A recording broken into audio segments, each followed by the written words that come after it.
Now the Midrash Me'am Loez by Rav Kuli is one of the more popular midrashim that uses in every midrash anywhere between 500 to 1,500 sources. It's unbelievable how many sources you have in every single one of the books. And anyone who doesn't know, Rav Kuli was one of the Gdolei Adot 300 years ago. And when he was writing the Midrash Me'am Loez, he would fast for a week straight. He would fast for a week straight, learn, write the book, write everything, the whole week. No eating, no drinking, nothing. Not like he's only fasting for a few hours, in between meals like us. In between meals, he's having a diet. Some people say, you're on a diet? Yeah, in between meals. What was the last meal? An hour ago, I had a burger.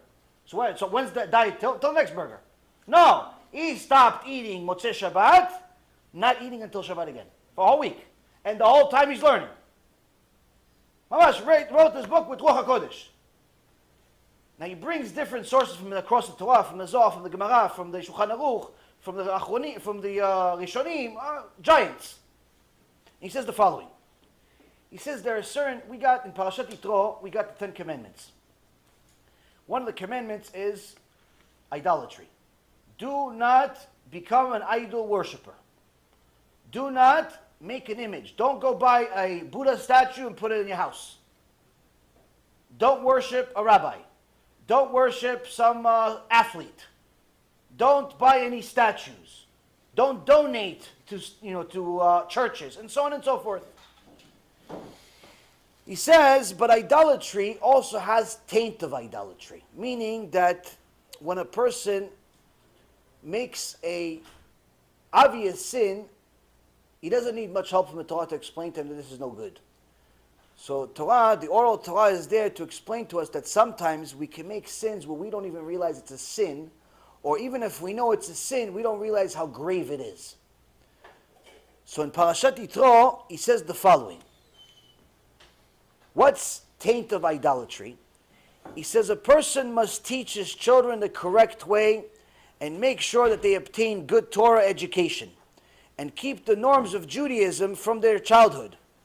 One must make sure that by the time the child becomes older, he knows how to live as a Jew and will respect God and His teachings.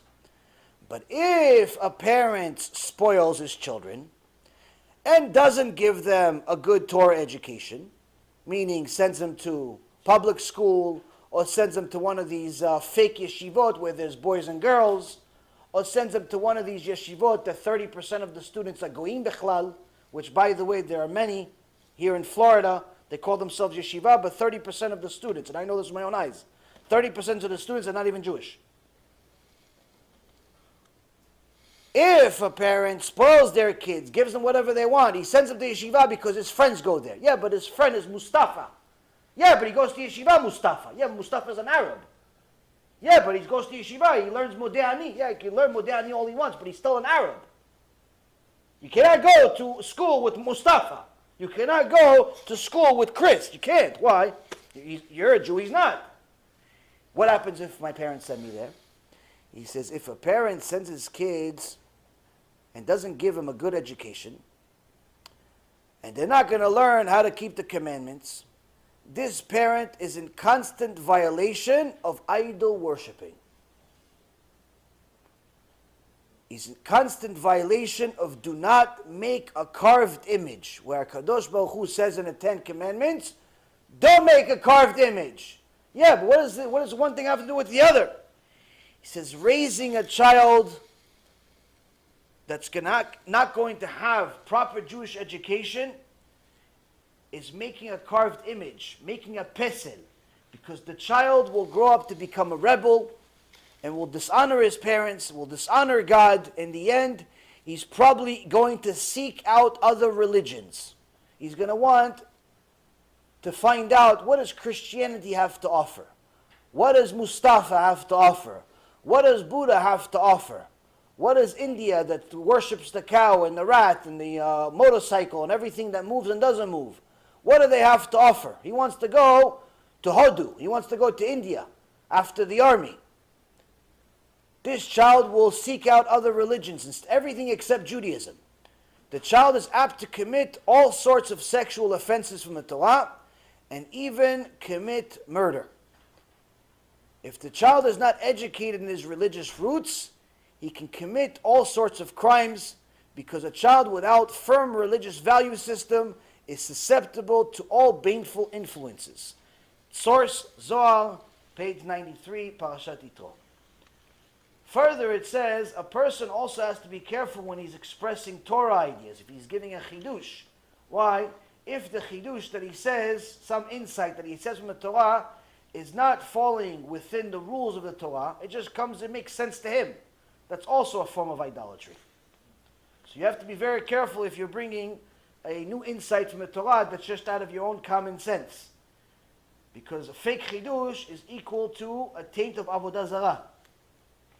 And the punishment for a person like that is that his soul will never ascend will never get to a good place in Olam Haba, because he changed the Torah. Same thing goes with fake rabbis. He says that when rabbis make far-fetched interpretation of the Torah, just to fit their contemporary themes, these politically correct sermons, in order to please their congregants, they're not aware of the tremendous damage that their words are causing. And as a result of their false interpretations, their souls are also cut off and are not allowed to ascend to the heavenly chambers. And this also falls under avodah zarah. Now, there are many other aspects of avodah zarah, but the point is, Rabotai, is that a person knows that sometimes the sin is clear. Not allowed to do this. Not allowed to light fire on Shabbat. Not allowed to eat pig. Not allowed to desecrate Hashem's name. Certain things are obvious. But Torah is here to tell us that sometimes it's not so obvious. Sometimes you don't think it's a big deal to go to public school. Sometimes you don't think it's a big deal to go see a movie, a PG-13 movie, a rated R movie, a Gehenom movie. You don't think it's a big deal. Torah says it's a big deal. Why? It starts with one thing and leads to many other things. If a person is connected to his roots, connected to his mother, he could overcome this. But if his mother herself is sending him to this stuff, then guess what? Not only will he be punished, she'll get punished even worse than him.